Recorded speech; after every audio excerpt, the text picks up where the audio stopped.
There, you can get Luke too. All right, I just want to talk to you. I just want to hear about your Pittsburgh G20 trip. Danny's the man. Just tell me what happened. I'm just The only We Are Changing that came out, and all these other motherfuckers don't come out. He barely came out to say anything. You remember? I'm under contract, Alex Jones. I'll tell my story first on that board. They're so easy to upload. I go with easy. So. You know, I don't edit. I just put everything up raw. I don't even care. I just throw it up there. I just make sure it's under 10 minutes. You better start over. It doesn't matter. No, it's all. I love raw stuff. Right. And people can take what they want. Stuff? Yeah. Kit, you're on. Mike. All right. Luke. Let's hear about the Danny, G20. George. Matt. All right. How many weapons were you attacked with? We were attacked with tear gas and sound cannons, the LRAD sound cannons. And this is the Pittsburgh G20 meeting, and it was which day?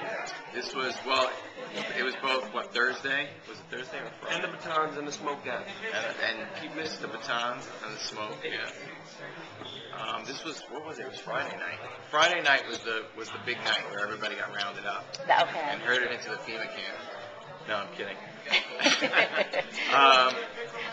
It started as a protest. There was probably a few hundred kids there. They were mostly college kids. It was right by, I forget the name of the college in Pittsburgh. Oh, it was University of Pittsburgh, I think. No, yeah. Or Pittsburgh University. Pitt, I yeah. should know it. Pitt. Yeah, that's what it was. And there was a few hundred kids there in the park. So there was an anarchist group that we heard that was going there to, cause some trouble, break windows and whatnot. So we went up there to see if we could get any good footage. And that's usually what the 9/11 Truth Group is called, by some. Anarchists? Yeah. Well, I would not describe 9/11 Truth and we are as anarchists at all. Exactly. We are not that. Anyway, we had heard they were going to cause trouble. So we went up there, and we ended up breaking out the 9/11 Truth banner and the flyers and the bullhorn, and we just started talking about 9/11 Truth, and we basically just pulled all of the college students away from the anarchists and over to us. Luke went off in an inspired rant that he was just talking about peace and not I saw that on the megaphone. Yeah. Right? Yeah. That hasn't even been released yet. No? That was the day before, the morning before. That's when we first got hit with the tear gas and the LRAD. Okay. That was the morning before, but he went on just talking about, how the anarchists are going about it the wrong way with violence, and that we should just work together to educate the police, and that we all need to work together. And we spoke for about 40 minutes. A couple other people spoke, and about 40 minutes. They tolerated us as the police and the troops. It was kind of a square park, and the troops got into position around three sides of the park. So there was one side that was still open. And they let us talk for about 45 minutes or so, and then they brought in the LRAD truck. And with the LRAD truck... And what does LRAD stand for? It's L-A-R-D, or L-R-A-D, and it stands for Long Range Acoustic Device. Okay. And what they did was they have an announcement. It's a recorded announcement by order of Pittsburgh police. You are now ordered. This is an illegal gathering. You're ordered to disperse, etc., etc. And then they turn the machine on, and the sound just makes you run for cover. You have to get away. And we had earplugs because we got smart and went and bought earplugs after the first day. Right. But the earplugs didn't do much. Right. Because it still affects your internal organs? Well, yeah, you feel like the vibration from it. When you're close enough to the truck, you can feel the vibration. It's like when we do certain sounds and dogs just cover their ears or whatever. Yeah, I mean, it's kind of an involuntary reflex where you just run from it. Yeah. You can't even, it's not even like you could sit there and take it.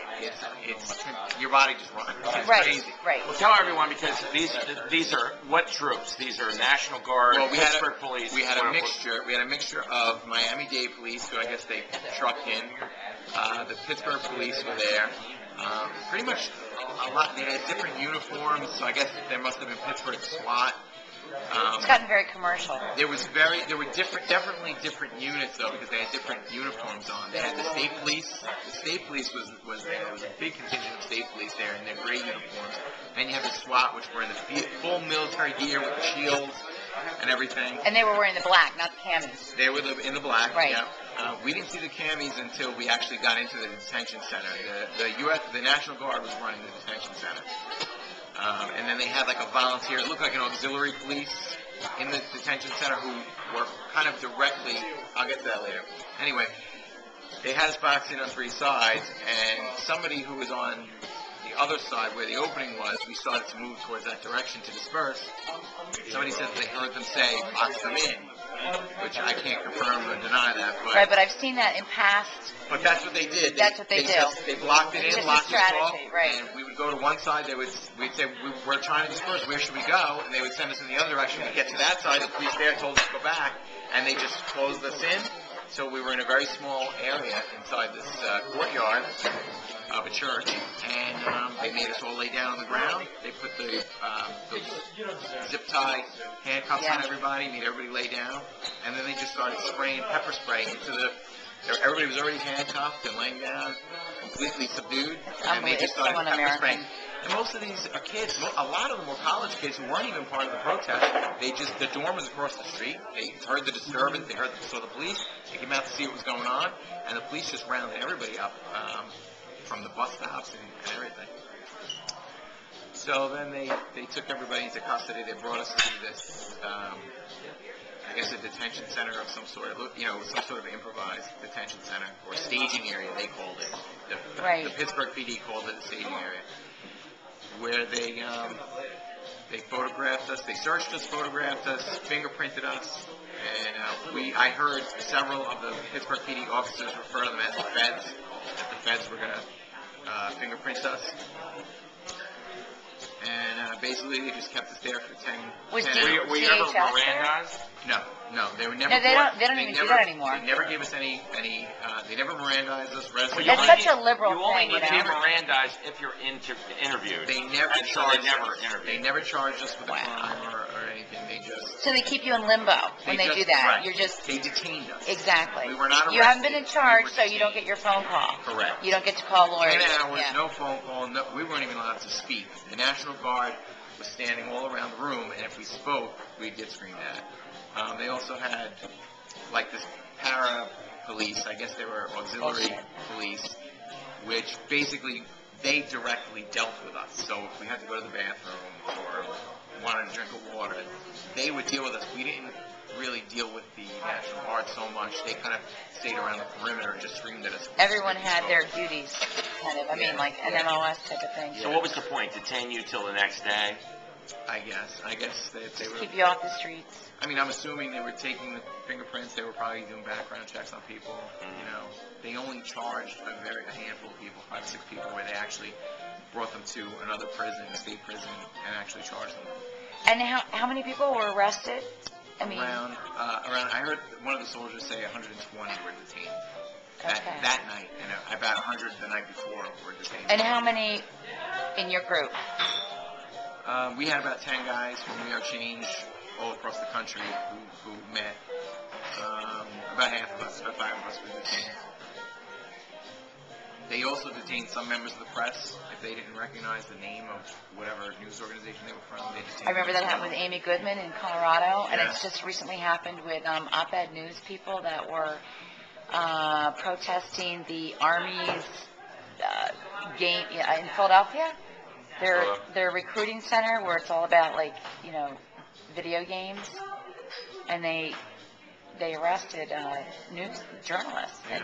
Rob Dew from InfoWars was there. There were 2 journalists that were right in the same vicinity, and they let the first journalist out. They looked at her credentials. They let her out, and then he showed his credentials, and they said, "No, get on the ground." So I doubt they knew the InfoWars. Yeah, well, they don't For whatever care reason, because they didn't in recognize St. Paul, okay, they got a $2 million budget, right, for pepper spray balls. $2 million, right? They also got an insurance policy so that these officers, which were, again, like you were describing, Miami-Dade, whatever, they're even off the books, you know what I'm saying? They bring them in, they're mercenaries, basically. And then they bring out some big insurance policy so that when they go crazy and when they get sued, they're backed. So they know this going in, so that's how they can just act like animals. And they probably get the most, who wants